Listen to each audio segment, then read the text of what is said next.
খেজুর গাছটা যেমন দুনিয়াতে লম্বা, আদম পয়গম্বরের দেহটা হবে হাসরের ময়দানে এতটুকু লম্বা। তামাম হাসরবাসীকে আদম পয়গম্বর সমস্ত হাসরের ময়দানটা সাইয়্যিদুনা আদম তিনি দেখবেন। দেখতেছেন হঠাৎ করে বাবা আদম ডাক দিবে, ইয়া মুহাম্মদ, ইয়া আহমদ, ইয়া মুহাম্মদ। নবী বলেন যখনই বাবা আদম আমাকে আহমদ মুহাম্মদ কইয়া ডাক দিবে, আমি নবী দৌড় দিয়া বাবার সামনে হাজির হব। বাবা তখন ডাক দিয়ে বলবে, মুহাম্মদ, ও মুহাম্মদ, ওই যে জাহান্নামের দিকে একটু তাকাও। জাহান্নামের গেইটের কাছে একটা আসামি ধরে নিয়ে যাইতেছে ফেরেশতারা, ওর হাতের মধ্যে বেরি, পায়ের মধ্যে শিকল, কিন্তু আমি দেখতেছি ওর হাতের অঙ্গগুলি, অজুর অঙ্গগুলি চমকাইতেছে। আর আমি তো জানি মুহাম্মদ, তোমার উম্মতের অজুর অঙ্গগুলি হাসরের মাঠে বিদ্যুতের মতো চমকাবে। অতএব তারে দেখে আমি মনে করতেছি তোমারই উম্মত। মুহাম্মদ তুমি দৌড় দেও, আর কিছুক্ষণের ভিতরেই তারে জাহান্নামে ফেলায়া দিবে। তাড়াতাড়ি যায় তুমি তারে বাঁচাও, সাহায্য করো। একটু জোরে বলেন না সুবহানাল্লাহ। আল্লাহর নবী বলেন, গুররাম মুহাজ্জিলিনা মিন আসারিল ওযু, গুররাম মুহাজ্জিলিনা মিন আসারিল ওযু। আমার উম্মতের অঙ্গগুলি, ওযুর অঙ্গগুলি চমকাবে হাসরের মাঠে। লক্ষ লক্ষ মানুষের ভিতরে উম্মতে মুহাম্মদী যারা দুনিয়াতে নামাজ পড়তো, ওযু করতো, ওযুর অঙ্গগুলি এমন ভাবে চমকাইবে, হাজারো গোরার ভিতরে সাদা কালো গোরা চিনতে যেমন কোনো সমস্যা হয় না, হাসরের মাঠে আমার উম্মত যারা নামাজি তাদেরকেও চিনতে কোনো সমস্যা হবে না। মায়ার নবী, দয়ার নবী বলেন, সাহাবীরা জানুনি, যেই মাত্র বাবা আদম আমাকে বলবেন, দেখায় দিবেন, আমিও দেখতেছি। দেখা মাত্রই আমি সাথে সাথে আমি কোমরটারে শক্ত করে একটা বাঁধ দিলাম দৌড় দেওয়ার জন্য। কোমরটারে শক্ত করে একটা বাঁধ দিলাম, বাঁধ দিয়া আমি ফেরেশতাদের পিছনে পিছনে দৌড় শুরু করলাম। লাগলাম, ইয়া মালাইকা, ইয়া মালাইকা, ইয়া মালাইকা, ও ফেরেশতারা থামো, ফেরেশতারা থামো, ফেরেশতারা থামো। ফেরেশতারা আমার কথা শুনেন না। ফেরেশতারা কয়, আমরা আল্লাহর হুকুমের অমান্য হতে পারি না, আমরা কারো ডাক শুনবো না, কারো ডাক শুনতে পারি না। সামনের দিকে ফেরেশতারা চলে যায়, আমার মায়ার নবী পিছনে পিছনে মালাইকা, মালাইকা বলে ডাকি। আল্লাহর নবী বলে, আমি হুচট খায়া পড়ে যাব, আবার উঠবো, ওইটা আবারও দৌড় শুরু করব। আমি উষ্টাকায়া পয়রা যাই, আবারও দৌড় দেই। ও ফেরেশতারা, আমার উম্মতরে একটু দেখায় নে, আমার উম্মতরে একটু দেখায় নে, কি তার ভুল, কি তার সমস্যা। ফেরেশতারা কয়, না না, মালিকের হুকুমের অমান্য হব না, অমান্য করব না। নবী বলেন, কিছু দূর যাবার পর ফেরেশতারা যখন আমার কোনো ডাক শুনে না, আমি মাটিতে বসে যাব, বৈশা আরশের দিকে মুখটা উঠায়া চোখের পানিটা সাইরা একটা ডাক দিব, মালিক তুমি তো আমাকে বলেছো, ওয়ালা সাউফা ইউতিকা রাব্বুকা ফাতারদা, তুমি কি আমাকে ওয়াদা দাও নাই হাসরের মাঠে আমারে তুমি নারাজ করবা না, খুশি করবা? ওয়াদা দাও নাই? তুমি কি আমাকে এই কথার ওয়াদা দাও নাই তুমি আমারে যা চাইমু তা দিয়া খুশি করবা? তোমার ফেরেশতারা আমার ডাক শুনে না, ডাক শুনে না, তোমার ফেরেশতারা আমার ডাক শুনে না। আল্লাহ তুমি একটা ব্যবস্থা করো। রব্বুল আলামিন তখন ফেরেশতাদেরকে ডাক দিয়া বলবে, এই ফেরেশতারা থাম, ফেরেশতারা থাম, পিছনে আমার বন্ধু তোদেরকে ডাকতেছি। ফেরেশতারা থামো, পিছনে হাবিবুল্লাহ, ফেরেশতারা থামো, পিছনে হাবিবুল্লাহ। ফেরেশতারা তখন থামবেন, আল্লাহর নবী রহমতের নবী যায় কাছে যায় বলবেন, কি আমার উম্মতের সমস্যাটা কি, বলটা কি, গন্ডগোল কোথায় লাগলো? ফেরেশতারা কয় আমরা নেকি বদি ওজন দিয়েছি, ওজন দিতে যায় দেখি নেকির পাল্লা হালকা, গুনার পাল্লা ভারী, এজন্য তার ফয়সালা হয়ে গেল জাহান্নাম। আল্লাহর নবী রহমতের নবী তখন বলবেন আমার চোখের সামনে আরেকটা বার তোমরা ওজন দেও। আমি নবীর চোখের সামনে আরেকটা বার পাল্লায় ওজন দাও, আমি একটু নিজের চোখে একটু দেখি। ফেরেশতারা যখন নেকি আর বদি ওজন দিবে, মায়ার নবী দয়ার নবী উম্মতের কালেমার কাগজ নেকির পাল্লায় দিয়া দিবে। একটু জোরে আওয়াজ দিয়ে সুবহানাল্লাহ। কৌনৈনে মুখতারে খুদা তুমকো বানায়া, कौनैन मुख्तार खुदा तुमको बनाया, उम्मत का निगाह बन के खुदा तुमको बनाया, उम्मत का निगाह बन खुदा तुमको बनाया। मौला मेरा आका मेरा रहमत की नबी है, तजदार मदीना है तो बाग अरबी है, तजदार मदीना है तो बाग अरबी है।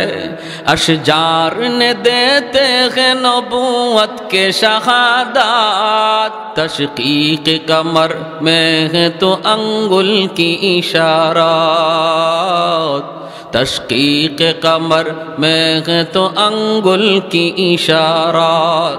একটু জোরে সুরে বলেন আল্লাহু আকবার। ভাইরা বন্ধুরা, দিলটা একটু নরম করে শুনে রে যুবক, তোমাকে বলছি রে যুবক, একটু দিলটা নরম করে কথাগুলি শোনো। তোমার জন্য হাসরের ময়দানে নবী কোমর বাঁধা দৌড় দিব, তোমাকে আটকানোর জন্য, জাহান্নাম থেকে বাঁচানোর জন্য। ফেরেশতারা যখনই ওজন দিবে, নবী তখনই ইমানের কাগজটা নেকির পাল্লায় দেওয়া মাত্র নেকির পাল্লা ভারী হয়ে যাবে, ফয়সালা চেঞ্জ হয়ে যাবে। সাথে সাথে দুজকের ফেরেশতারা সাথে সাথে সরে যাবে, জান্নাতের ফেরেশতারা দেরি নাই হাজির হয়ে যাবে। হাতের বেরি পায়ের বেরি টাস টাস খুলে খুলে যাবে, আর জান্নাতের দিকে ফেরেশতারা তারে নিয়ে যাবে।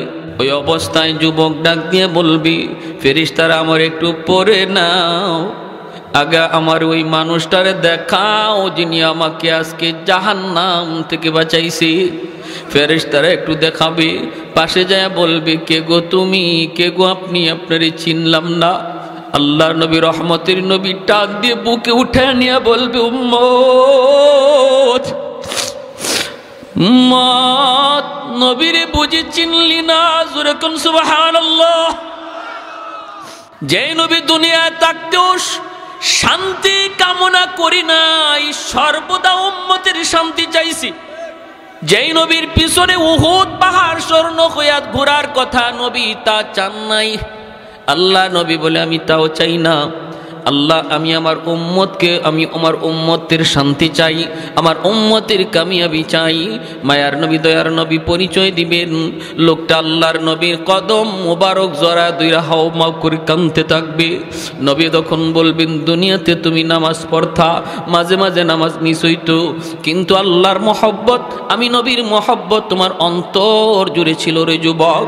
কলেজে পড়েছো, কিন্তু নবীর বিরুদ্ধে যদি কোনো দুশ্মন কোনো আওয়াজ শুনেছে, আমি নবীর পক্ষে ময়দানে তুমি সবার আগে ছিলা। তুমি স্কুলে পড়েছো, কলেজে পড়েছো, এরপরও নবীর আশিক ছিলা, নবীর দুশ্মনের দাঁত ভাঙ্গা জবাব দেওয়ার জন্য প্রয়োজনীয় জীবনগুলি প্রস্তুত ছিলা।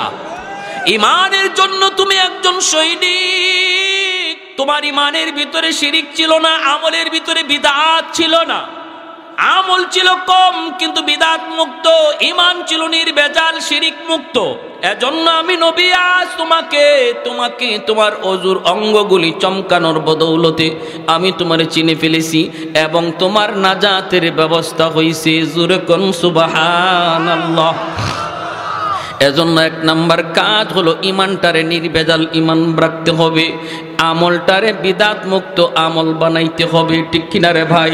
যদি ইমানটা নির্ভেজাল হয়, শিরিক মুক্ত ইমান হয়, বিদাত মুক্ত আমল হয়, তাহলে আমল যদি কম হয় নবীর সুপারিশ পাওয়ার আশা করা যায়।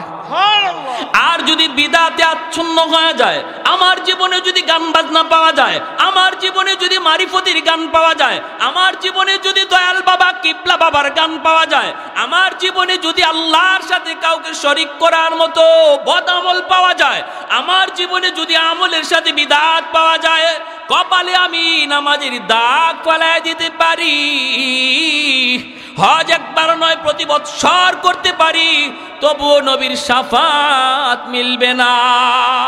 এজন্য মনে রাখবা আল্লাহর গোলাম, নির্ভেজাল ইমান বেদাত মুক্ত আমল যদি কম হয় আল্লাহর নবীর সুপারিশ আশা করা। এজন্যই আল্লাহ পাক রব্বুল আলামিন বলেন, বন্ধু তুমি জানায় দাও আমাকে পাবার জন্য বাজারে মাজারে ঘোরা লাগবে না, আমাকে পাওয়ার জন্য দয়াল বাবা কিবলা বাবার দরবারে গেলেও হবে না, আমি আল্লাহকে পাইতে হলে বন্ধু তোমার সুন্নত মতো চলা লাগবে। চুল জটা রাখা এটা নবীর সুন্নত। হ্যাঁ, জটা চুল দেখছেন নি আপনারা? ভাই আপনাদের কোনো অসুবিধা হইতেছে না? আমার উপরে খেপতেছেন আপনারা?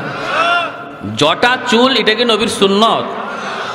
যে চুলে জটা লাগলো আর হে বাবা কইয়া দাবি করলো, আর আমি আপনি যাইয়া বাবারে যা খুশি করলাম, যা খুশি দিলাম, যা খুশি খাওয়াইলাম, বলুন এক গোসল যদি এর জীবনে ফরজ হইয়া থাকে কখনো, ওইসে তো অবশ্যই।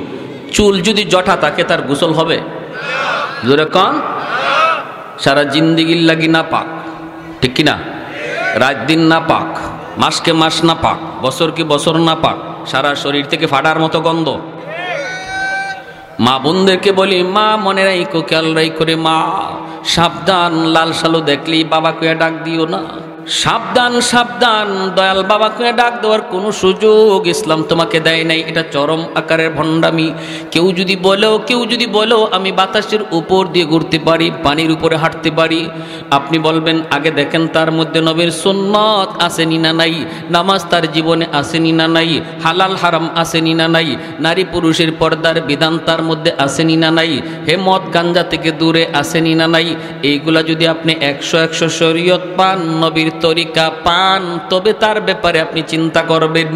আর যদি তার মধ্যে শরীয়ত পাওয়া না যায়, নবীর সুন্নতের কোনো ধার ধারে না, সে বাতাসে উড়লেও আস্থা একটা ভণ্ড। আব্দুল কাদের জিলানী রহমতুল্লাহি আলাইহির কাছে এক মুরিদ কয়, হুজুর কি পীর সাহেব হইলেন? কয় কি হইছে? কয় একটু আগেই দেখে আসলাম একজন মানুষ আকাশে উড়তেছে। ওস কি কেডা? কই হিন্দু এক ব্রাহ্মণ আকাশে উঠতেছে। আব্দুল কাদের জিলানী কয় এটা তার মেসমেরিজম, এটা তার সাধনা, আর কিছু না, এটা কেরামতি না।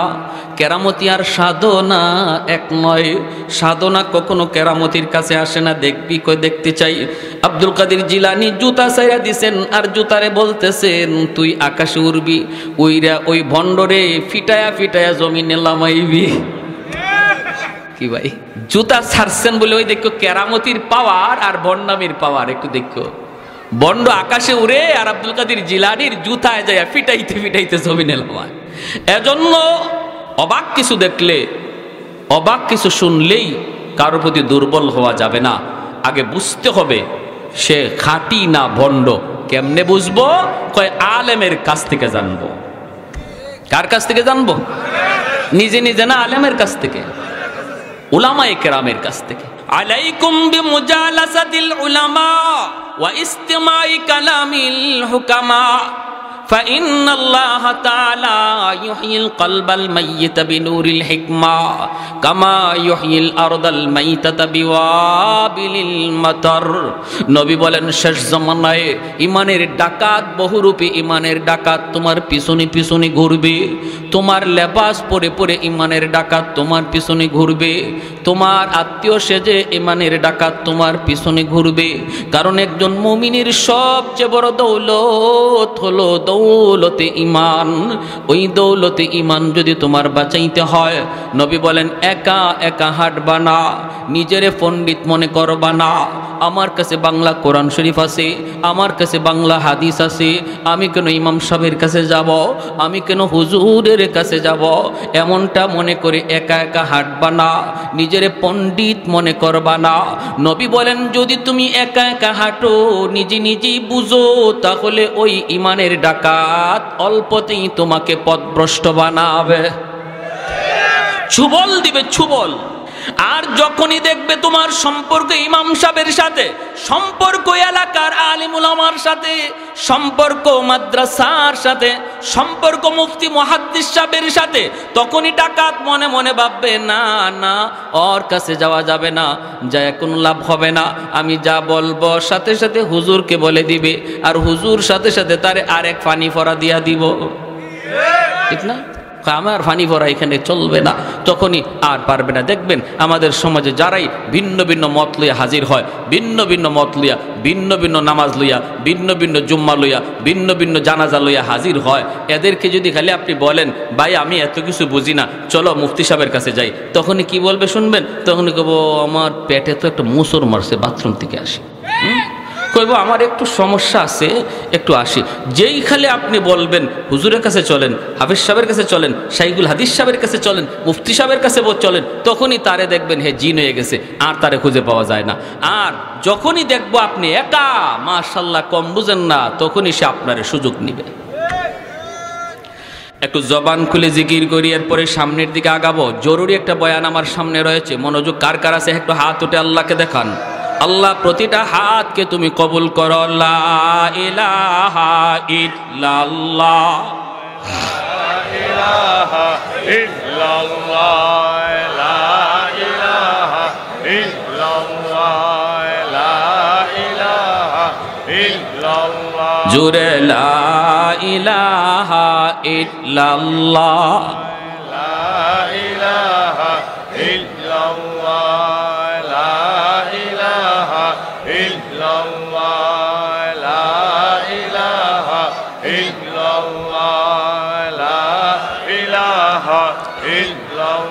লা ইলাহা ইল্লাল্লাহু মুহাম্মাদুর রাসূলুল্লাহ। একটু জোরে সুরে বলি সাল্লাল্লাহু আলাইহি ওয়াসাল্লাম। আল্লাহ পাক বলেন বন্ধু আপনি জানায় দিন যারা আমি আল্লাহকে পেতে চায় তারা যেন আপনার অনুসরণ করে, আপনার তাবেদারি করে। যদি ওরা আপনার অনুসরণ করেই জীবনটারে চালায়, তখন আমাকে তালাশ করে বের করা লাগবে না, বরং আমি আল্লাহ তারে তালাশ করে বের করে নিব। প্রসঙ্গ চলছে মহব্বতের। আল্লাহ কথা বলছেন ইত্তেবার, ভালো করে শুনবেন। উলামায়ে কেরাম যারা আছেন তারা বুঝতেছেন, আপনারাও একটু বুঝবেন। কথাটা হলো বন্ধু তুমি বলে দাও তারা যদি আমি আল্লাহকে ভালোবাসতে চায়, তারা যেন তুমি নবীকে ভালোবাসে। কথাটা এমন হওয়ার কথা ছিল, কিন্তু আল্লাহ পাক এমন বলেন নাই। আল্লাহ বলছেন তারা যেন তোমার অনুসরণ করি, তোমার তাবেদারি করে। কেন এই মহব্বতের প্রসঙ্গ আল্লাহ বাদ দিয়া ইত্তেবায় নিয়ে গেলেন? মুফাসসিরিনে কেরাম তাফসীরের কিতাবের ভিতরে লিখেন আল্লাহ পাক এই কথা বইলা আমাদেরকে বাঁচাইছেন। যদি আল্লাহ বলতেন আমি আল্লাহকে যদি ভালোবাসতে চাও, আমার বন্ধুকে তোমরা ভালোবাসো, তাহলে আমাদের কোনো উপায় ছিল না, কারণ নবীকে ভালোবাসার মতো কোনো যোগ্যতাই আমাদের নাই। আল্লাহ যেন বুঝাইতে চাইলেন না বন্ধু না, ভালোবাসা আমার বান্দাবান্দির কাম নয়। ওদেরকে বলো তারা যেন তোমার অনুসরণ করে। তোমাকে ভালো যা বাসবো তো আমি আল্লাহ, কারণ তোমাকে ভালোবাসার যোগ্যতা আমি আমার বান্দাবান্দিকে দেই নাই। ভালোবাসা পুরাটা রাখছি আমি আল্লাহ আমার কুদরতি কলিজা। সুবহানাল্লাহ, আর একটু জোরে বলেন না। মহব্বত করবে নবীকে কে? আল্লাহ বলেন ভালোবাসবো তো আমি আল্লাহ। ভালোবাসবো শুধু আমি আল্লাহ, কারণ আমার কাছে ভালোবাসা আছে। ও বন্ধু, তোমাকে ভালোবাসার মতো ভালোবাসা বান্দা বান্দির কাছে নাই। সুবহানাল্লাহ।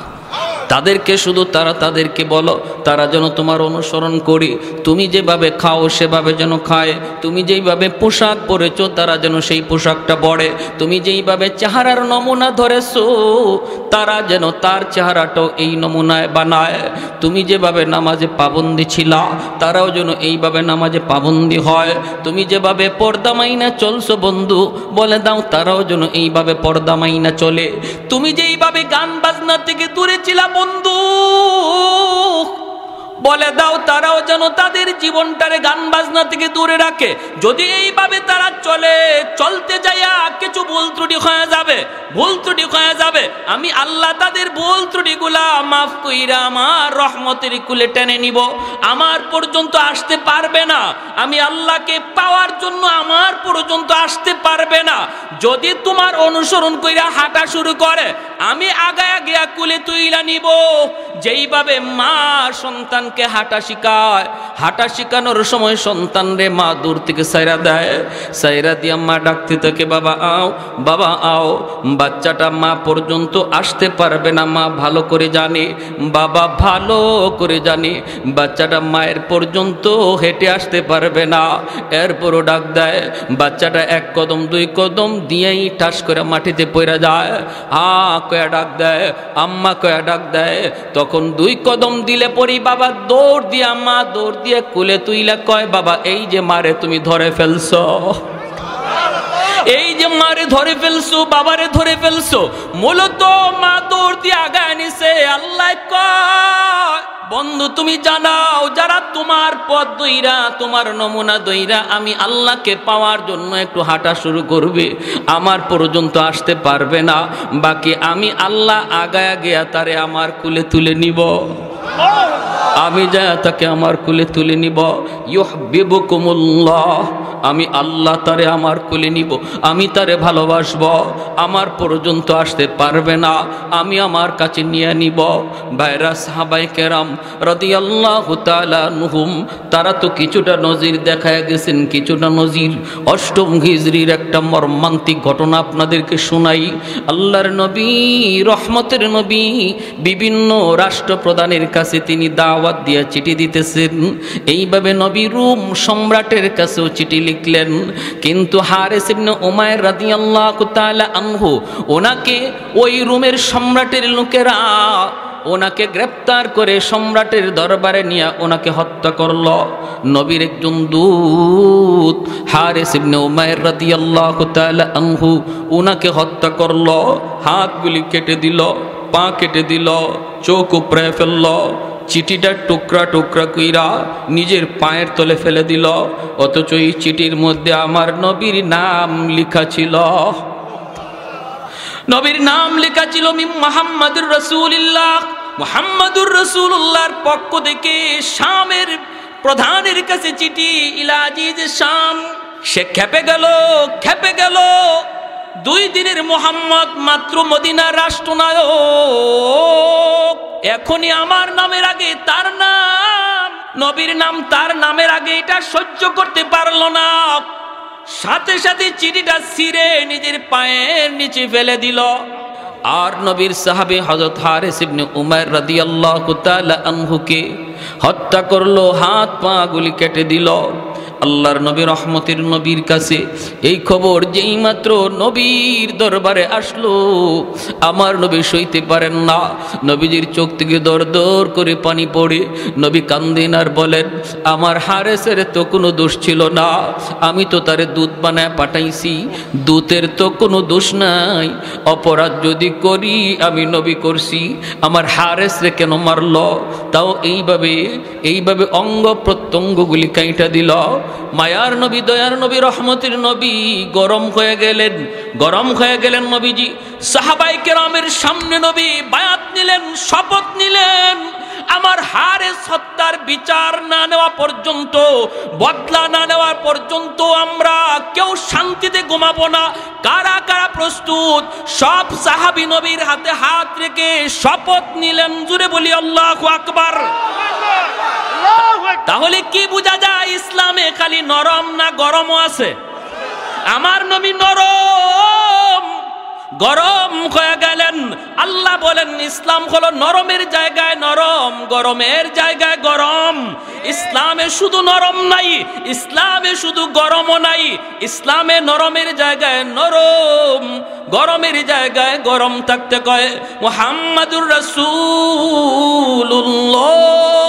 والذين معه أشداء على الكفار رحماء بينهم أشداء على الكفار বইলা আল্লাহ গরম হওয়ার কথা বলছেন, রুহামাউ বাইনাহুম দ্বারা নরম হওয়ার কথা বলছেন। আল্লাহ বলেন তাদের আখলাক হলো, আমার নবী নবীর সাহাবীদের আখলাক হলো ওরা নিজেরা বড় নরম, নিজেরা বড় নরম, নিজেরা কোনো মারামারি নয়, কাটাকাটি নয়। মুসলমানে ভাই ভাইয়ে কোনো দ্বন্দ্ব নয়। এক ভাই ভুল বুঝে আরেক ভাই ভুল শুধরায় দিবে, কিন্তু বিতর্ক নয়, ঝগড়া নয়, গালাগালি নয়, মারামারি নয়। মুসলমানের সম্পর্ক হলো ইমানের সম্পর্ক, ইমানের সম্পর্ক হলো রক্তের সম্পর্কের চেয়ে আরো গভীর, ঠিক কিনা?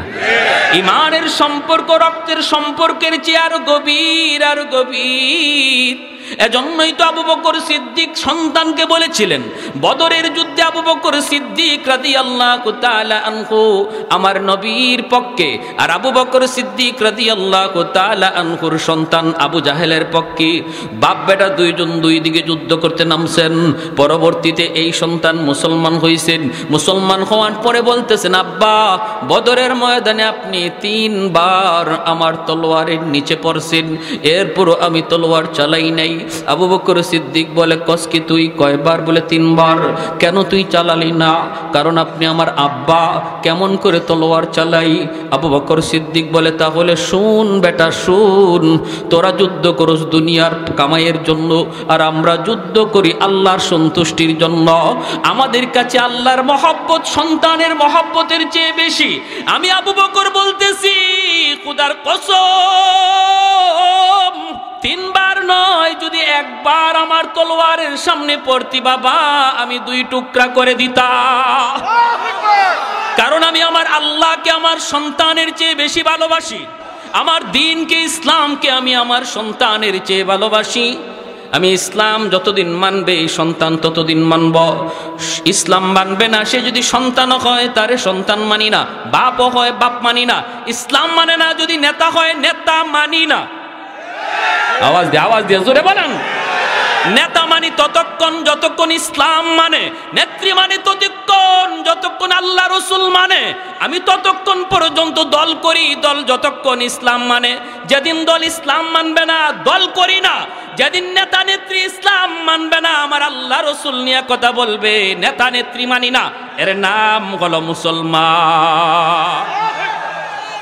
প্যারে হাজিরিন, এটা হলো রুল। মাল ইমান ইয়া রাসূলুল্লাহ, ইযা সাররাতকা হাসানাতুকা ওয়া ইযা সাআতকা সাইয়্যাতুকা ফাআনতা মুমিন। নবী রুল বালাই দিলে স্কেল, এই স্কেল দিয়ে তুমি তোমার ইমান মাপো। ইমান আছে না নাই তুমি নিজে বুঝবা। ইসলামের পক্ষে কথা শুনলে যদি তোমার দিলে ভালো লাগে, বুঝবা তোমার ইমান আছে। ইসলামের বিপক্ষে কথা শুনলে যদি মনে কষ্ট লাগে, বুঝবা ইমান আছে। আর ইসলামের বিরুদ্ধে কথা শুনলে যদি তোমার কলিজায় ব্যথা না লাগে, কারণ যে বলছে সে তোমার বাপ, সে তোমার ভাই, সে তোমার বন্ধু, সে তোমার নেতা, সে তোমার নেত্রী, এজন্য তার কথায় তুমি ব্যথা পাইছো না। অথচ কথাটা আমার নবীরে হিট দিয়া কইছে, আমার আল্লাহর হিট দিয়া কইছে, তারপরও তুমি তোমার অন্তরে ব্যথা লাগলো না। বুঝতে হবে কপালে নামাজ পইরা তুমি দাগ ফালাইতে পারো, কিন্তু আমার নবীর স্কেল বলে তোমার ইমান নাই, ইমান না। বছরে বছরে হজ করো, কোনো অসুবিধা নেই। দল বড় না ইসলাম বড়? আওয়াজ আসতে কোন জোরে কোন না কেন? দল বড় না ইসলাম বড়? আমরা কেউ কি কথা বলি, আল্লাহ আমার মরণ যেন যেই দল করি দলের উপরে হয়? কেউ কথা কয় বিএনপির, কেউ কথা বলে আল্লাহ বিএনপি করতে করতে যেন মরি, আল্লাহ আওয়ামী লীগ করতে করতে যেন আওয়ামী লীগ নাম লইতে যেন মরি। এই কথা কেউ বলে? কি আল্লাহ মরণ যেন আমার ইমানের হালে হয়, ঠিক কিনা? তাহলে বোঝা গেল দল বড় না ইমান বড়? নেতা নেত্রী বলো না ইসলাম বড়? এর নাম হলো ইমান, এর নাম হলো। যদি এই ইমান নিয়ে তুমি যাইতে পারো রে যুবক, ত্রুটি তোমার থাকলেও নবী শাফাতের জন্য রেডি। এতটুকু নির্ভেজাল ইমান নিয়ে যদি যাইতে পারো রে যুবক, আমার নবী তোমার শাফাতের জন্য রেডি। ভেজাল কিছু নিয়ে যায় না। বাইরা বন্ধুরা জন্য বলতেছিলাম, ওই যে হারিস ইবনে উমাইর রাদিয়াল্লাহু তাআলা আনহু, মায়ার নবী খেপে গেলেন। নরম নবী, এত নরম দিলের নবী খেপে গেলেন। নবী খেপে বলতেছেন, সাহাবীরা হাতে হাত রেখে শপথ নাও। সব সাহাবী শপথ নিলেন। আল্লাহর নবী বলতেছেন, শুনেছি ওরা 2 লক্ষ মদিনা আক্রমণের জন্য আসতেছে। আমি 3000 সেনাবাহিনী প্রস্তুত করলাম। 3000-এর মধ্যে নবী বলেন 4 জন সেনাপতির নাম ঘোষণা করব। 3 জনের নাম বলবো, 4র্থ জনের নাম বলবো না। এই 4 জন, যে 3 জনের নাম বলবো, এই 3 জন অবশ্যই যুদ্ধে যাবে। আর বাকিরা মন চাইলে যাইও, না চাইলে আমার বাধা নাই। তবে আমি নবী বলতেছি, আমার আল্লাহ বলেছেন এই যুদ্ধে দুশ্মন 2 লাখ হলেও মুসলমানের বিজয় হবে। ভাইরা বন্ধুরা, আল্লাহ নবী বলেন আজকের যুদ্ধের প্রথম সেনাপতি হবে আমার কলিজার টুকরা সন্তান, নবীজির সন্তান, পালক পুত্র সন্তান যায়েদ ইবনে হারেসা। আমার নবী দয়ার নবীর পালক পুত্র যায়েদ ইবনে হারেসা। নবীজি এই যুদ্ধের সেনাপতি, প্রথম সেনাপতি বানাইলেন। যুদ্ধের নাম হলো জঙ্গে মুতা।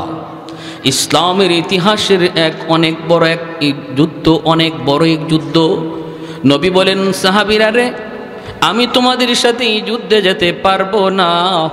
আমি মদিনায় থেকে গেলাম, কারণ বিভিন্ন রাষ্ট্রপ্রধানের কাছে চিঠি লিখছি, চিঠি লিখতে হবে, উত্তর আসবে, উত্তর দিতে হবে।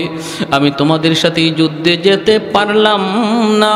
তোমরা যুদ্ধে যাবা, কিন্তু আমি নবী না গেলেও আমার মন দিল তোমাদের সাথে। দেহটা থাকবে মদিনার মসজিদে, দিলটা থাকবে তোমাদের সাথে। আমি মদিনার মসজিদে বসে বসে যুদ্ধের হালচাল দেখবো। আল্লাহু আকবার। মায়ার নবী, দয়ার নবী বলেন আজকের যুদ্ধের প্রথম সেনাপতি আমার সন্তান যায়েদ ইবনে হারেসা। এ নেতা নেত্রীরা একটু ভালো করে শোনো, যারা রাজনীতি করে ভাই একটু শোনো, শোনো, দেখো নেতার আদর্শ দেখো। নেতা যুদ্ধে পাঠাইতেছে সবার আগে নিজের ছেলে, আর আমাদের দেশের নেতা ছেলেরে পড়ায় লন্ডনে, আমেরিকায়, আমার পোলারে পাঠায় যুদ্ধে। কি আপনি আমার ফুলাফানরে পাঠায় পিস্তল দিয়া আর রিভলভার দিয়া, আর তার ফুলারে আমেরিকা পড়ায়। আই রে বুকা, আমরা কেমন বুকা হইছি বুঝেন, কেমন ফাইছে আমরা রে বলদ। মায়ার নবী, দয়ার নবী বলেন আমার পুত্র সর্বপ্রথম সেনাপতি। আল্লাহু আকবার কর। যায়েদ ইবনে হারেসা নবী যুদ্ধে প্রথম সেনাপতি ঘোষণা করলেন। আর নবী বলেন আমার ছেলে যায়েদ শহীদ হলে সেনাপতি হবে জাফর ইবনে আবি তালিব। নবী বলেন জাফর শহীদ হলে সেনাপতি হবে আব্দুল্লাহ ইবনে রাওয়াহা। নবী বলেন সেনাপতি হবে আব্দুল্লাহ ইবনে রাওয়াহা। 3 জন সেনাপতির নাম বললেন। এরপরে নবী বলেন আব্দুল্লাহ শহীদ হলে সেনাপতি হবে 4র্থ একজন। তোমাদের পরামর্শে আমি তার নাম বললাম না, কিন্তু তার হাতেই বিজয় আসবে। আল্লাহু আকবার। সে হবে আল্লাহর তলোয়ার, আল্লাহর তলোয়ার। নবী বলেন সে হবে মালিকের তলোয়ার। নাম উপাধি হলো সাইফুল্লাহ। প্রথম 3 জন সেনাপতির নাম নবী ঘোষণা কইরা নবী শহীদ শব্দ লাগায় দিলেন। প্রথম সেনাপতি যায়েদ ইবনে হারেসা, শহীদ হলে জাফর ইবনে আবি তালিব, শহীদ হলে আব্দুল্লাহ ইবনে রাওয়াহা, শহীদ হলে একজন। তাহলে 3 জন শহীদ, 3 জন প্রথম সেনাপতি, 3 জন প্রথম কাতারের সেনাপতির নামের সাথে নবী শহীদ শব্দ যোগ কইরা নবী কদার ইঙ্গিত দিয়ে দিলেন এই 3 জন আজকের যুদ্ধে তারা শহীদ হয়ে যাবে। এমনকি ওই 3 জন তারা নিজেও বুঝে ফেলছেন, নবী আমার পরে যেহেতু আরেকজন সেনাপতির নাম ঘোষণা করেছেন, তাহলে এই যুদ্ধ থেকে আমি জীবিত আইতে পারবো না, এই যুদ্ধে আমি শহীদ হয়ে যাব। আমার পরে নবী আরেকজন সেনাপতির নাম ঘোষণা করেছেন, যার পরে আরেকজন সেনাপতির নাম ঘোষণা করেছেন। তিনি বুঝে গেছেন এই যুদ্ধে তিনি শহীদ হয়ে যাবেন। এরপরে মায়ার নবী দয়ার নবী বলতেছেন, যাও পরিবারের কাছ থেকে বিদায় নিয়ে আসো। আমার নবী রহমতের নবী, মায়ার নবীও জানেন আজকের যুদ্ধে তার কলিজার টুকরা সন্তান যায়েদ ইবনে হারেসাকেও নবী চিরদিনের জন্য হারাইবে। যায়েদ ইবনে হারেসা কার কাছ থেকে বিদায় নিবে? কেউ তো নাই, মদিনায় কেউ নাই। যায়েদ ইবনে হারেসার মদিনায় আপন বলতে কেউ নাই, আছেন শুধু আমার মায়ার নবী আর একটা ছেলে, যেই ছেলের নাম হলো উসামা। বয়স হলো মাত্র 13 বৎসর। যায়েদ ইবনে হারেসার বাড়ি তো মক্কা মদিনা নয়, বাড়ি তো হলো ইয়ামেন। অতএব তার আত্মীয় স্বজন মক্কা মদিনায় কেউ ছিল না, বাপ মা কেউ মক্কা মদিনায় না। যায়েদ ইবনে হারেসার বয়স যখন 10 বছর, তখন তিনি ইয়ামেনে মার সাথে নানার বাড়িতে যাইতেছেন। ওই অবস্থায় রাস্তায় ডাকাত দলের হাতে তারা হামলার শিকার হলেন। ডাকাতেরা হামলা করে যা ছিল নিয়ে গেল, আর যায়েদ ইবনে হারেসা ছোট্ট বালকটারও তারা কিডন্যাপ করলো। ওনাকে নিয়ে তারা মক্কার উকাজ নামক বাজারে উঠাইল। তখন মানুষ বেচা কেনা হইতো, উকাজ নামক বাজারে উঠাইল, দাম ধরলো, আর ওই দাম অনুপাতে কিনলেন তাকে আম্মাজান খাদিজাতুল কুবরা রাদিয়াল্লাহু তাআলা আনহা। আম্মাজান খাদিজাতুল কুবরা রাদিয়াল্লাহু তাআলা আনহা যায়েদকে কিনে নিয়ে গেলেন। যায়েদ ইবনে হারেসা আম্মাজানের ঘরে গিয়া তিনি এইবার বুঝলেন যে মানুষের মাঝে মায়া আছে, দয়া আছে, দরদ আছে। এতদিন পর্যন্ত ডাকাতদের হাতে থাকতে তিনি বুঝেন না এই মানুষের দিলে যে মায়া আছে, দরদ আছে। মানুষ দেখলে যায়েদ ভয় পাইতো, ছোট্ট বালক মানুষ দেখলে ভয় পাইতো, মনে করতো মানুষ মানে হিংস্র জানোয়ারের চেয়ে আরো খারাপ। কিন্তু আম্মাজানের ঘরে গিয়ে তিনি শান্তি পাইলেন, মানুষের দরদ মায়া তিনি বুঝলেন। আম্মাজানের সাথে আমার নবীর বিবাহ হলো। এরপরে আম্মাজান যায়েদকে নবীকে হাদিয়া দিয়ে দিলেন। আল্লাহর নবীর কাছে চলে আসলেন যায়েদ ইবনে হারেসা। এখন তো আরো মহামানব দরদি নবীর ঘরে আসলেন, নবীর খেদমত করেন, নবীর গোলাম যায়েদ। আস্তে আস্তে বড় হইতেছেন, নবী মায়া করতেছেন, বড় হইতেছে। এইদিকে ইয়ামেনে তার বাবা তার মা পাগল পাগল, মা শুধু রাস্তায় রাস্তায় যায়েদ যায়েদ কয়া কান্দে, বাবা শুধু দেশ দেশে যায়েদ যায়েদ কয়া ঘোরে। ওই অবস্থায় পাগলের মতো মা বাবা, আর কোনো সন্তান নাই, একমাত্র যায়েদ। মক্কায় কিছু মানুষ ইয়ামান থেকে আসলো হজ করার জন্য। আল্লাহ নবীর সাথে যায়েদকে দেখেই তারা চিনে ফেলেছে, এই ছেলেটা তো আমাদের যায়েদের মতো মনে হয়, যাকে তার মা দীর্ঘদিন আগে হারাইছিল, কয়েক বছর আগে হারাইছে, ডাকাতের হাতে অপহরণ হয়েছে। আমাদের যায়েদেই তো। ইয়ামেনের লোকগুলি তারা বাড়িতে যাওয়ার পর যায়েদের আব্বাকে যায় জানাইলো, তোমার সন্তান যায়েদকে আমরা পাইছি বলে। কোথায়? মক্কায় মুহাম্মদের কাছে। যাও তুমি মুহাম্মদের কাছে যাও, মুহাম্মদের গোলাম। কিন্তু আমরা জানি মুহাম্মাদুর রাসূলুল্লাহ বড় নরম দিলের মানুষ। যদি তোমরা যায় বলো আমাদের ছেলেটা ডাকাতের হাতে অপহরণ হয়েছিল, সব কিছু খুলে বলবা, দেখবা মুহাম্মদ তোমাদের সন্তানকে তোমাদের কুলি ফিরাইয়া দিবে। যায়েদের বাবা যায়েদের চাচাকে লইয়া মক্কায় হাজির, আমার নবী মায়ার নবী দয়ার নবীর ঘরে হাজির। আল্লাহ নবীর কাছে আইসা পরিচয় দিলেন, আমরা ইয়ামেন থেকে এসেছি। কেন? কই শুনেছি আপনার কাছে একটা ছেলে আছে, আপনার গোলাম, নাম হলো যায়েদ। মায়ার নবী বলেন, যায়েদ তো আমার গোলাম, তো কি হয়েছে কোন?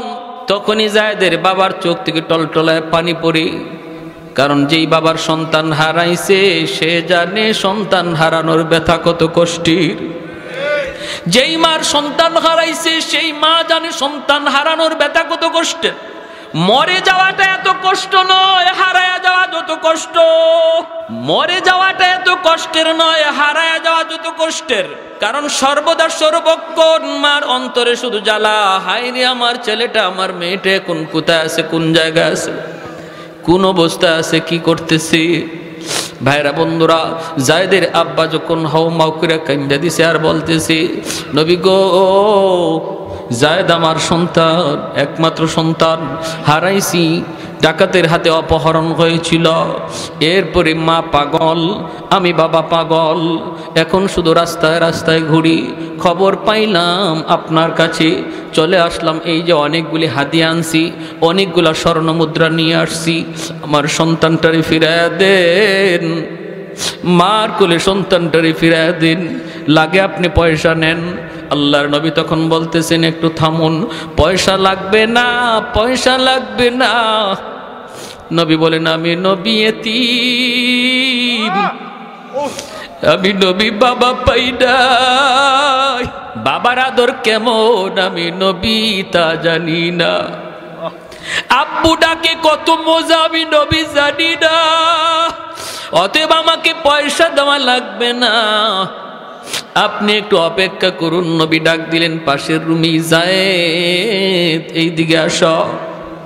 জায়েদ ইবনে হারেসা তিনি আসলেন, ঘরে ঢুকেই তিনি দেখেন দুইটা মানুষ বসা, চেহারাটার দিকে তাকাইয়ে চিনে ফেললেন, জায়েদ আমার হারানো বাবা। বাবাও চিনে ফেলেছে হারানো সন্তান জায়েদ। দৌড় দিয়া বাবা সন্তানের বুকে জড়ায় ধরে কান্দে, ছেলে বাবাকে ধরে কান্দে, বাবা ছেলেকে জড়ায় ধরে কান্দে। ভাইরে, কারো চুকে এমন নাই যে ওই সময় কেউ কাঁদে নাই। নবী কাঁদতেছেন, জায়েদের চাচা কাঁদতেছে, বাবা কান্দে, ছেলে কান্দে। আল্লাহর নবী রহমতের নবী তখন বলতেছেন, জায়েদ তুমি চিনছো ওনারা কারা? জায়েদ কই, নবী গো চিনে ফেলেছি, আমার আব্বা, আমার চাচা। আল্লাহর নবী বলেন, জায়েদ তোমার আব্বু আসছে তোমাকে নিয়ে যাওয়ার জন্য, তোমার মা তোমার জন্য পাগল পাড়া হয়ে রাস্তায় রাস্তায় ঘুরে, তুমি চলে যাও বাবার সাথে। ও জায়েদ, যদি বাবার সাথে যেতে চাও, মায়ের কাছে ফিরত যাইতে চাও, যেতে পারবা। আর যদি আমি নবীর কাছে থাকতে চাও, আমি তোমাকে দূরে সরায়া দিব না। আমি নবীর কাছে যদি থাকতে চাও, আমি তোমাকে আগলে রাখবো। যদি বাপ মার কাছে যাইতে চাও, যেতে পারো। অপশন দুটো আল্লাহর নবী দিয়া দিলেন। এইবার জায়েদ ইবনে হারেসা সিদ্ধান্ত নিবেন, বাপ মার কাছে যাবেন না, নবীর কাছে থাকবেন। মাথাটা নিচের দিকে দিয়া দিছেন। জায়েদের বাবা তাকায় তাকায় কাঁদতেছে, কিছুক্ষণ বাবার দিকে তাকায় মাথাটা নিচু করে ফেললেন। এরপরে আমার দয়ার নবীর চেহারার দিকে তাকাইছেন, আর চোখ ফিরান না, কান্না শুরু করছে আর বলতেছে, নবী গো, আজ থেকে 10 বছর আগে আমি হারাইছি, বাবা হারাইছি, মা হারাইছি। ডাকাতদের হাতে থাকতে আমি বুঝতাম না মানুষ এত মায়াশীল হয়, মানুষের দিলে এত দরদ, এত মায়া। কিন্তু আপনার কাছে আসার পর আমি মার আদর, বাবার আদর, দুনো আদর আপনার কাছে পাইছি। আমার বাবার আদর, মায়ের আদর দুটোটা পাইছি গো নবী। অতএব আমি জায়েদ সিদ্ধান্ত নিয়েছি, বাকি জীবন আমি আপনার কদমে থাকতে চাই, আমি আপনার কদমে থাকতে চাই, আপনার কাছে থাকতে চাই। আল্লাহ নবীর সাথে সাথে জায়েদকে বুকে জড়ায় নিলেন, কারণ আমার নবীর মনের ইচ্ছাও ছিল এটা। নবী বুকে জড়ায় নিলেন আর বলতেছেন, চলো। কয়া নবী টান দিয়া মসজিদ ঘর থেকে বের হইয়া এক দৌড়ে নবী সাফা পাহাড়ের উপরে এসে উঠলেন। ওইটা নবী আরবের মানুষকে, মক্কার মানুষকে নাইকে বলেন, এরে মক্কার মানুষ দেখো, শুনো শুনো, এতদিন পর্যন্ত তোমরা জানতা জায়েদ আমার গোলাম, আজ তোমাদেরকে সাক্ষী রেখে বললাম জায়েদ আজকে থেকে আজাদ। এতদিন পর্যন্ত তোমরা জানতা জায়েদ আমার গোলাম, আজ থেকে জায়েদ শুধু গোলাম নয়, যেই জায়েদ মা পাইয়া বাবা পাইয়া বাপ মার কাছে যায় না, আমি নবীর কাছে থাকে, আজ থেকে জায়েদ হলো আমার সন্তান। আর একটু জোরে সুবহানাল্লাহ। कौनैन मुख्तार खुदा तुमको बनाया, उम्मत का निगाहबान खुदा तुमको बनाया, तकबीर में कलमा में नमाजों में यज़ा में है नाम इलाही से मिला नाम मुहम्मद, है नाम इलाही ही से मिला नाम मोहम्मद, महबूब ने कहा सल्ले अला नाम मोहम्मद, आकों की जिया दिल की जिला नाम मोहम्मद, आकों की जिया दिल की जिला नाम मोहम्मद। फरमाती ही आदम को मुझे खुल्द तरी में, लकहा हुआ तू बाब मिला नाम मोहम्मद, लकहा हुआ तू बाब मिला नाम मोहम्मद। একটু জোরে সুরে আল্লাহু আকবার। ওই যায়েদ ইবনে হারেসাকে মায়ার নবী যুদ্ধের প্রথম সেনাপতি বানাইলেন। কোন যুদ্ধের প্রথম সেনাপতি বানাইলেন ভাইরা আমার। এরপরে হইল কি, নবী বলতেছেন দ্বিতীয় নম্বর, যায়েদ ইবনে হারেসা নবীর কাছ থেকে বিদায় নিলেন। নবীজির কাছ থেকে বিদায় নিয়ে এইবার আল্লাহর নবীর কাছ থেকে বিদায় নিয়ে ছেলের উসামার কাছে গেলেন। যায়া উসামার কাছে যায়া বলতেছেন, 13 বৎসরের বালক উসামা ডাক দেয়া বলতেছেন, বাবা এই দুনিয়ায় তুমি ছাড়া আর নবী ছাড়া কেউ নাই, নবীর কাছ থেকে বিদায় নিয়েছি, বাবা তুমি বাবাকে বিদায় দাও। 13 বছরের বালকের কাছ থেকে তিনি বিদায় নিতেছেন। উসামা কাঁদতেছেন আর বাবা বলতেছে, বাবারে যদি কোনোদিন বাবার কথা ইয়াদ হয়, শামের রাস্তার আশেপাশে বাবার কবর খুঁজে নিও। সাহাবায়ে কেরাম কিভাবে নিজের কবরগুলা কোথায় বানাইছেন, সোয়া লক্ষ সাহাবী বিদায় হজের বাসন, অথচ 10,000 সাহাবীর লাশ, 10,000 সাহাবীর কবর মক্কা মদিনায় পাওয়া যায়। 1 লক্ষের উপরে সাহাবায়ে কেরামের কবর নিজের দেশে নাই, পৃথিবীর দিক দিগন্তে পড়ে আছে। ভাইরা বন্ধুরা, ছেলেকে বাবা বলতেছে, বাবা ছোট্ট ছেলেকে বলতেছে, বাবা কোনোদিন যদি বাবার কথা ইয়াদ হয়, শামের রাস্তার আশেপাশে বাবার কবর খুঁজে নিও, কারণ বাবা জানে এই যুদ্ধ থেকে বাবা জীবিত ফিরবে না, কারণ নামের শেষে নবী শহীদ শব্দ লাগায় দিছে। জাফর ইবনে আবি তালিব বিদায় নিতে বাড়িতে গেলেন, যায় দেখেন বিবি কোরআন তিলাওয়াত করেন। ছোট্ট 2টা বালক, মোহাম্মদ আব্দুল্লাহ 4 বছর 6 বছরের 2টা বালক মার পাশে বসে বসে নিরিবিলি মার কোরআন তেলাওয়াত শুনতেছে। জাফর ইবনে আবি তালিব পাশে যায় দাঁড়ায় বলতেছে, বিবি গো একটু সময়ের জন্য কোরআন তেলাওয়াত বন্ধ করো গো বিবি। বিবি বন্ধ করছে। এরপরে তিনি বলেন, বিবি নবী আমাকে আজকের যুদ্ধের 2 নম্বর সেনাপতি ঘোষণা করেছেন, বিবি গো বিদায় দাও, হয়তো আর কোনোদিন দেখা হবে না, আল্লাহর তৈরি জান্নাতে তোমার সাথে আল্লাহ সাক্ষাৎ করাবে। ও বিবি আমি শহীদ হয়ে গেলে আমার 2টা এতিম বাচ্চারে লালন পালন কইরো, আমার 2টা এতিম বাচ্চা তোমার আমানতে দিয়ে গেলাম, তাদের লালন পালন কইরো।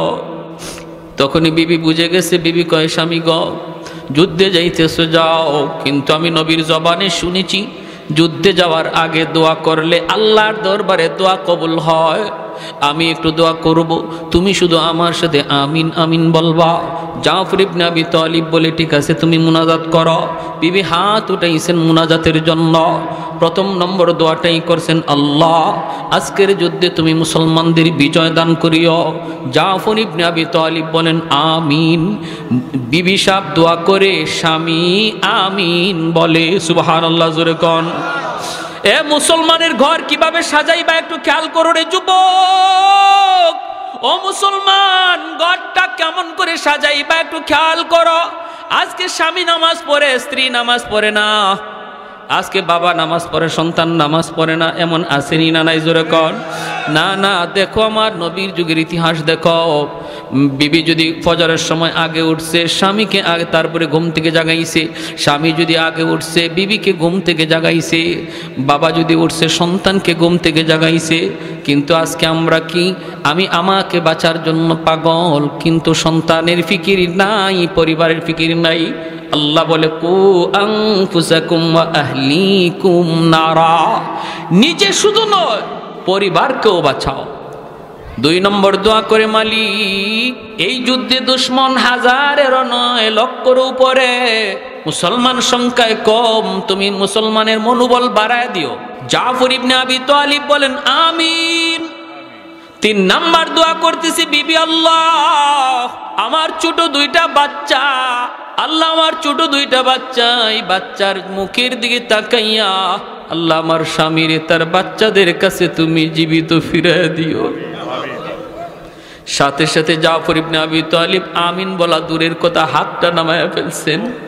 তলোয়ারের বাট দিয়ে বিবির হাতটা আস্তে করে নামায়া দিতেছেন।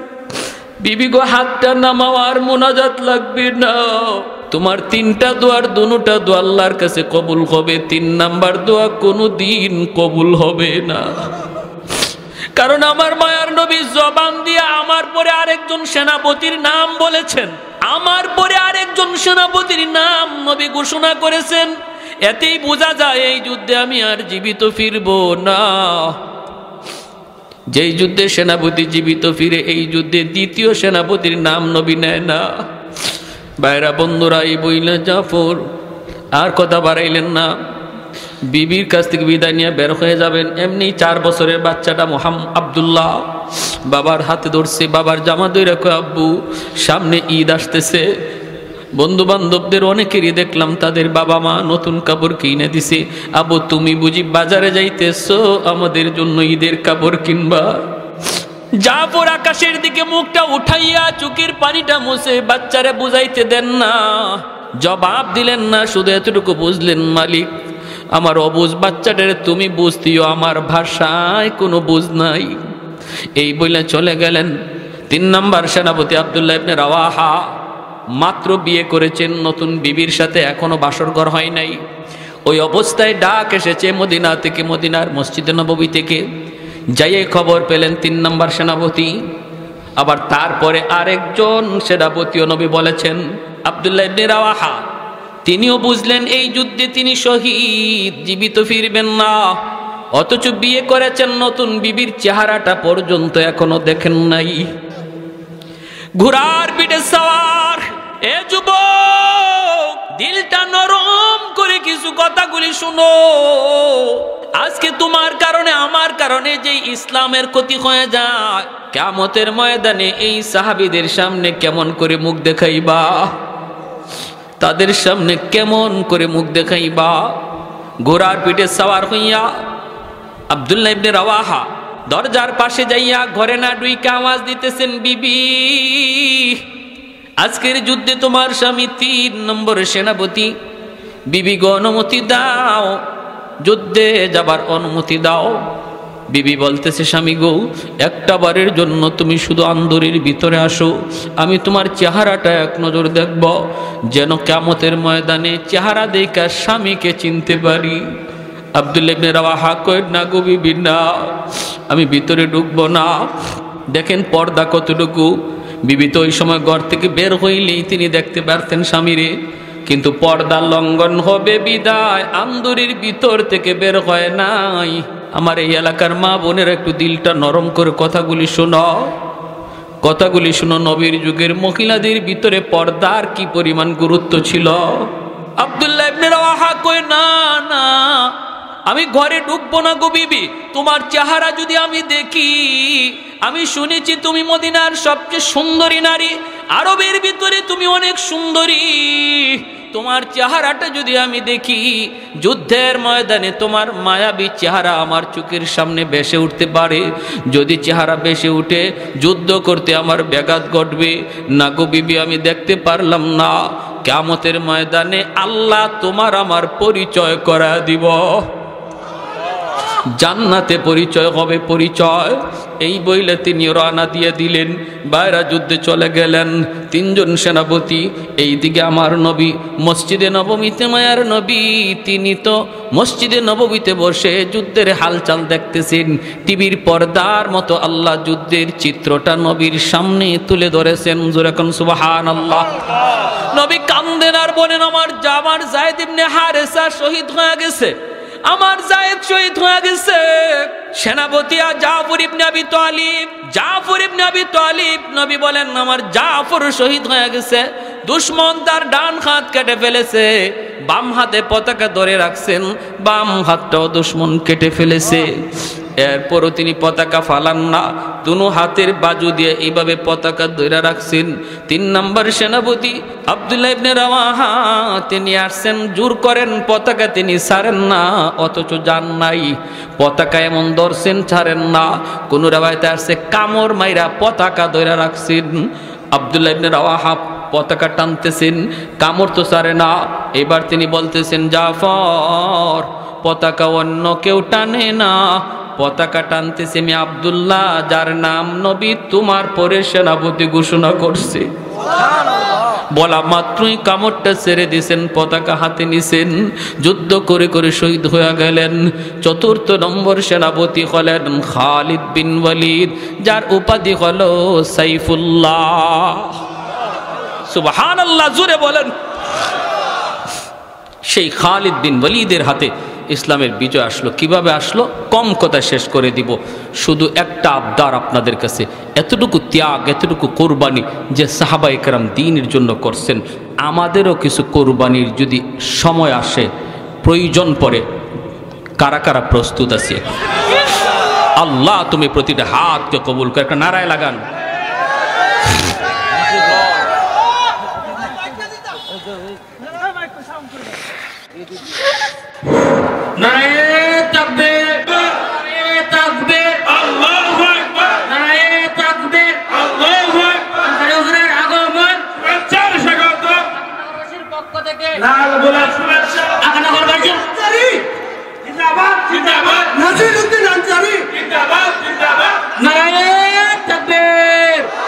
আলহামদুলিল্লাহ। আমার ভাইরা ভালো করে শুনেন, আমি বলতেছি শুনেন, ভালো করে শুনেন। ইসলামের জন্য, দ্বীনের জন্য সাহাবায়ে কেরামের যে কোরবানির ইতিহাস আমরা শুনলাম, দিলের মধ্যে চোট লাগছে না লাগছে না? ভাইরা আমার, আজ আমাদের কারো অবহেলার কারণে যদি ইসলামের কোনো ক্ষতি হয়, সে জাফর ইবনে আবি তালিব, আব্দুল্লাহ ইবনে রাওয়াহা, হারিস যায়েদ ইবনে হারেসার সামনে কিয়ামতের ময়দানে আমাকে জবাব দেওয়া লাগবে। ঠিক কিনা? জোরে বলেন।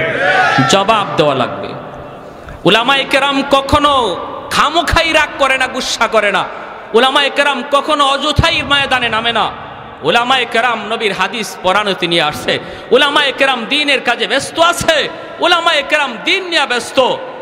কিন্তু যদি কখনো উলামায়ে কেরাম ময়দানে নামে, বুঝতে হবে এটা সবার ইমানি দায়িত্ব। আরে হাজিরিন, আমরা বলি তোমরা তোমাদের দায়িত্ব চালাও, তোমরা তোমাদের পদে আসো, আমাদের কোনো মাথা ব্যথা নাই। তুমি মেজর মেজরগিরি করো, তুমি ডাক্তার ডাক্তারি করো, তুমি ইঞ্জিনিয়ার ইঞ্জিনিয়ারি করো, তোমাদের বিষয় নিয়ে আমাদের কোনো মাথা ব্যথা নাই। কোনো আলেম মেজরের সাথে টক্কর দিতে যায়ও না, কোনো ডাক্তারের সাথে কোনো আলেম ডাক্তারি বিদ্যা নিয়ে তর্কতে যায়ও না, কোনো ইঞ্জিনিয়ারের সাথে কোনো আলেম টক্করে যায়ও না। তুমি কেন আলেমদের সাথে টক্কর দিতে আসো?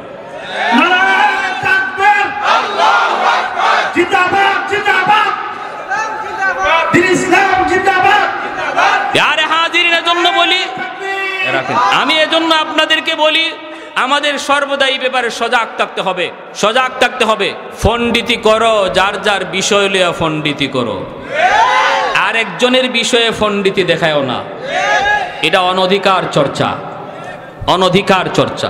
আর আমরা উলামায়ে কেরাম যারা আছি, আমরা যারা উলামায়ে কেরাম ভক্ত আছি, আপনাদের কাছে আমার অনুরোধ, আমাদের মাঝে দ্বন্দ্ব যেন না থাকে, দূরত্ব যেন না থাকে। সামান্য কিছু ভুল ত্রুটি, সামান্য কিছু বিভেদ, এটাকে বড় আকারে না করি।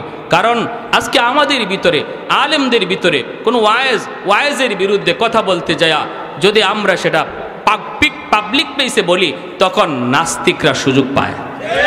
ঠিক কিনা? জোরে এখন ইসলাম বিরোধীরা সুযোগ পায়। কে বিদাতি, কে কওমি, কে ওয়াহাবি, কে আলিয়া, কে লম্বা টুপি, কে গোল টুপি, এই সমস্ত জিনিস বাদ দেন আল্লাহর দোহাই। কারণ সমস্ত দুশ্মন এক, আমরা কেন এক হতে পারবো না? আওয়াজ দিয়া বলেন ঠিক কিনা? ছোটখাটো বিষয় নিয়ে আমরা একজনে আরেকজনের মন্দ বলি, আর অন্যদিকে দুশ্মন হাসে, দুশ্মন হাসে। দুশ্মনের হাসি খোরাক বন্ধ করুন, দুশ্মনদের হাসির খোরাক বন্ধ করুন। এখনো সময় আছে, বোঝার চেষ্টা করুন। রুহামা উবাইনাহুম, আল্লাহ বলে নিজেদের ভিতরে রহম করো, নিজেদের ভিতরে দয়া করো, নিজেদের ভিতরে ছাড় দেওয়ার মন মানসিকতা তৈরি করো। না, এক ভাই ভুল বলেছে, সেটাকে শুধরানোর ব্যবস্থা রয়েছে। সাধারণ মানুষের সামনে কটাক্ষ নয়, গালি নয়, ফতুয়াবাজি নয়, বন্ধ করো সব ফতুয়াবাজি। এক প্ল্যাটফর্মে চলে আসো। বাংলাদেশ ইসলামী জাগরণের সম্ভাবনাময় এক দেশ। এখনো যদি উলামায়ে কেরাম এক হয়ে যায় আর আলেম বক্ত পাবলিক এক হয়ে যায়, মাথা তোলার সাহস কোনো বেঈমানের নাই।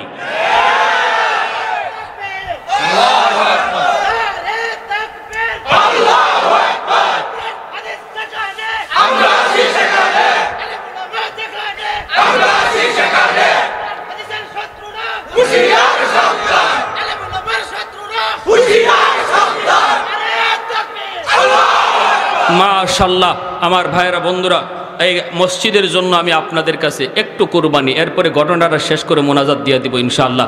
মসজিদের জন্য কিছু চাওয়া হয়েছে, আল্লাহর ঘর মসজিদের জন্য। আর হবে না এখন, বলেন মসজিদের জন্য কি কি কি কি লাগবে এটা কোন মসজিদের জন্য?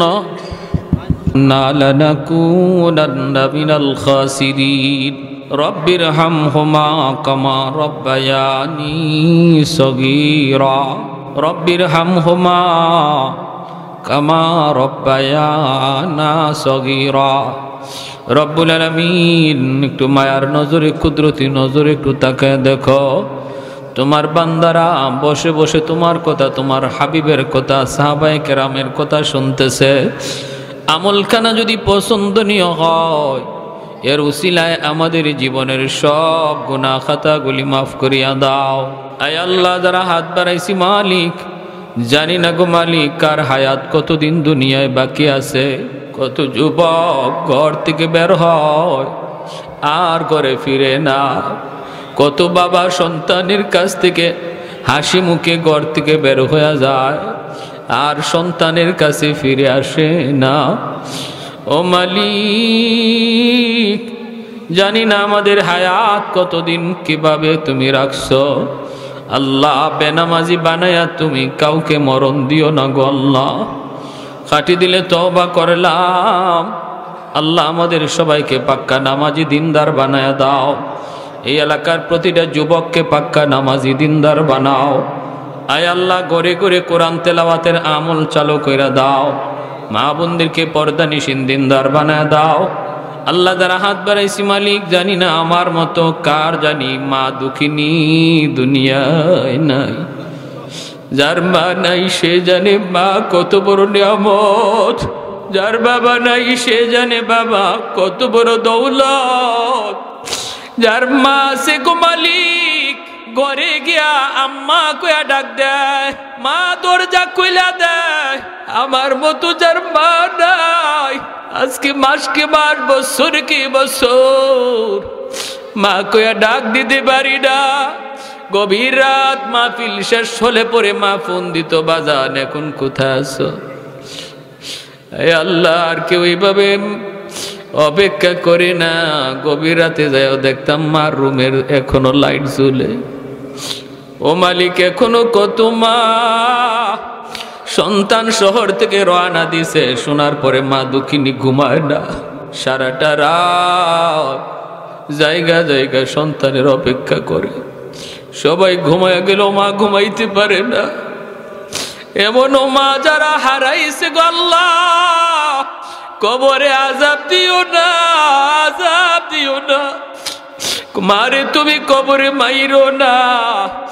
যে মা 10 মাস 10 দিন পেটে রাখলো, শীতের দিনে প্রস্রাব করে বিছানা ভিজায় দিছি, মা ভিজা বিছানায় শুইয়া আমাকে বুকে রাইখা রাতটা কাটায় দিছি। কত রাত মার পেটে তাইকা লাথি মারছি, মা সারা রাত বুয়া বুয়া কান্দে কান্দে কাটাইছে। খাইতেছে মা, আমি পেটে লাথি মারছি, পেটে শুয়া পেটে তাইকা মার খানা বদ্ধ হয়ে গেছে। পাশে রুবে অবাক কাঁদলে। আব্বা জিকে, কি গো তুমি খাইলা না কেন, চলে আসছো, কি হয়েছে? তখনও মা বাবারে কয় না তোমার সন্তান আমারে লাথি মারছে, চোখের পানিটা ফেলে কয় কিছু হয় নাই, তুমি যাও। এমন সন্তান আজকে চোখের পানি জড়াইয়া তোমার দরবারে কান্দে গো মালিক। মারে তুমি কবরে মাইরো না, আযাব দিও না। আল্লাহ তোমার হাবিব বলেছে সন্তানের চোখের পানির উসিলায় তুমি বাপ মার কবরের আযাব মাফ করো। একটু মায়ের নজরে তাকাও। ওই আগানগর মাহফিলে কত যুবক, কত সন্তান চোখের পানিটা জড়ায় জড়ায় মাল লাগি কাঁদতেছে। ও মাওলাই কারীম, যেই বাবা খাইতে বসছে আমি পাশে যায় দাঁড়াই, বাবা নিজের মুখের লোকমা আমার মুখে তুইলা দিছে। বাবা ঘর বানায় দিয়া গেল, আমার মাথার উপরে লাইট জ্বলে, ফ্যান ঘুরে, কিন্তু বাবা যেই ঘরে শুয়ে আছে আলো নাই, বাতাস নাই, কীট পতঙ্গের ঘর, সাপ বিচ্ছুর ঘর, একাকী থাকার ঘর, অন্ধকার ঘর। আল্লাহ বাবা মার কবরে তুমি জান্নাতি আলো বাতাসের ব্যবস্থা করে দিও। ও মালিক, বাপ মার জন্য আমাদেরকে দুনিয়াতে কান্দাও, আমাদের আম্মা আব্বারে কবরে কান্দাইও না। আম্মা আব্বারে কবরে কান্দাই। কত সন্তান মার কবরে পার দিয়ে চইলা যায়, একটু মার কথা ইয়াদ করে না। বাবার কবরে পাশ দিয়ে চইলা যায়, ছেলেটা চইলা যায়, একটু ইয়াদ করে না। বাপ মা কবরে শুয়ে শুয়ে কষ্ট পায়। আল্লাহ মেহেরবানি করে বাপ মার কথা বেশি বেশি ইয়াদ করার তৌফিক দাও। আল্লাহ নামাজের বাইরে সর্ব জায়গায় আমাদের জবানে আল্লাহ তোমার শিখানো দোয়া জারি করে দিও। রব্বির হামহুমা কামা রাব্বায়ানি সগীরা। আদরের দাদা দাদি নানা নানি শ্বশুর শাশুড়ি বিবি বাচ্চা ভাই বোন কত মায়ার মানুষগুলি নিজের হাতে কবরে রাখছি গো মালিক, যাদের হাসি মুখের চেহারা এখনো চোখের সামনে ভাসে, যারা একদিন এই ঘরে ঘুমাইতো, এই রাস্তা দিয়ে হাঁটতো, এই মসজিদে সেজদা দিত, তারা আজ কোথায় গেল, কোথায় রইল, কিভাবে রইল আল্লাহ তুমি ছাড়া কেউ জানে না। আমরাও যারা আজকে এই রাস্তায় একদিন হাঁটি, আগামীকাল আর একজন হাঁটবে, আমি শুয়ে থাকবো কবরে। এই মরণের কথাটা আমাদের বেশি বেশি ইয়াদ করার তৌফিক দিও। আমার মসজিদের পাশে যুবক সারাটা রাত, ঈদের রাত টেইলারি কাজ করলো, টেপ বাজলো, টেপের গান বাজলো, ফজরের সময় গিয়া সবাই দরজা ধাক্কায়, দরজা খুলে না, ধাক্কায় ধাক্কায় দরজা ভাঙলো, শাটার ভাঙ্গা দেখে টেপের গান এখনো চলে, যুবক দুনিয়ায় নাই। ও মালিকের জন্য আমার যুবক ভাইদের অন্তরে মরণের ভয় ঢুকাও, তোমার মহব্বত ঢুকাও, দুনিয়ার নাপাক ভালোবাসা অন্তর থেকে মুছে দাও। আয় আল্লাহ, নাপাক পচা গান্দা ভালোবাসা থেকে অন্তরকে মুক্ত করো, অন্তরটারে তোমার ভালোবাসায় পরিপূর্ণ করে দাও। আয় আল্লাহ, এই এলাকার যত মুমিন মুমিনা ডাইনে বামে সামনে পিছনে কবরে শায়িত, এই মাহফিলের খাতিরে প্রত্যেকের কবরকে জান্নাতের বাগিচা বানায় দাও। এই মাহফিলখানাকে কবুল করো, প্রতি বৎসর যেন তা করতে পারে। আল্লাহ সব ধরনের বাধা বিপত্তি কুদরতি হাতে তুমি দূর করো। আয় আল্লাহ, যুবকগুলিকে মাহফিলের দিকে আগায় আসার তৌফিক দান করো, এর উসিলায় তাদেরকে ইসলামের সৈনিক বানাও। আয় আল্লাহ, আম্মা আব্বা যাদের জীবিত হায়াতে বরকত দাও, বিবি বাচ্চা ভাই বেড়াদরে হায়াতে বরকত দাও। প্রবাসী ভাইয়েরা যারা আছে আল্লাহ প্রবাসে নিরাপদে রাখো, রুজিতে বরকত দাও। আয় আল্লাহ, আমাদের সন্তানগুলিকে নেককার দিনদার নামাজি বানাও। তোমার ঘরখানাকে কবুল করো, যারা সাহায্য সহযোগিতা করার ওয়াদা করেছে তৌফিক তুমি দিবা, কেমনে দিবা তুমি জানো। আল্লাহ তুমি দেওয়ার তৌফিক দান কইরো। আল্লাহ ঘরের কাম, তোমার ঘরের কাম কুদরতিভাবে তুমি উঠে নিও। এলাকার প্রতিটা মানুষকে তোমার ঘরের শরীক থাকার তৌফিক দিয়ে দিও। আমার মা বোনদেরকে মাফ করে দাও। আয় আল্লাহ, আমার মা বোনদেরকে মাফ করে দাও, তাদেরকে আল্লাহ ওয়ালি বানাও, কারণ মায়ের আব্দুল কাদের জিলানীর মা, তারা তো নবীর মা, ওলি আল্লাহদের মা। এলাকার প্রতিটা মাকে ওলি আল্লাহর মা বানাও। আয় মাওলা, ঘরে ঘরে হাফেজে কোরআন আলেমে দ্বীন কবুল করে নাও। গান বাজনা থেকে এলাকার মানুষকে হেফাজত করো আল্লাহ। গান বাজনার প্রতি যুবকদের অন্তরে ঘৃণা জন্মায়া দাও, ঘৃণা জন্মায়া দাও। নেক কাজের প্রতি আগ্রহ বাড়ায়া দাও আল্লাহ। যারা সাহায্য করছে, দান করছে, প্রত্যেকের রুজির মধ্যে বরকত দিয়ে দাও। অসুস্থ যারা আছে আল্লাহ, তুমি সুস্থতার নিয়ামত দিও। আমাদেরকে যাবতীয় অসুস্থতা থেকে হেফাজত করো আল্লাহ, যাবতীয় অসুস্থতা থেকে হেফাজত করো আল্লাহ। কে কোন উদ্দেশ্য নিয়ে এখানে হাত উঠাইছে আল্লাহ, তুমি দিলের হালত জানো আল্লাহ। যার যার দিলের দিকে তাকাইয়া প্রত্যেকের নেক নিয়তকে কবুল করো।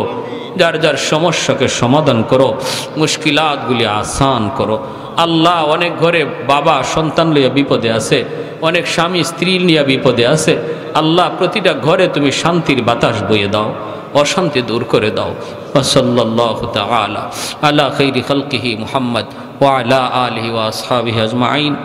আমিন বিরহমাতিকা ইয়া আরহামার রাহিমিন।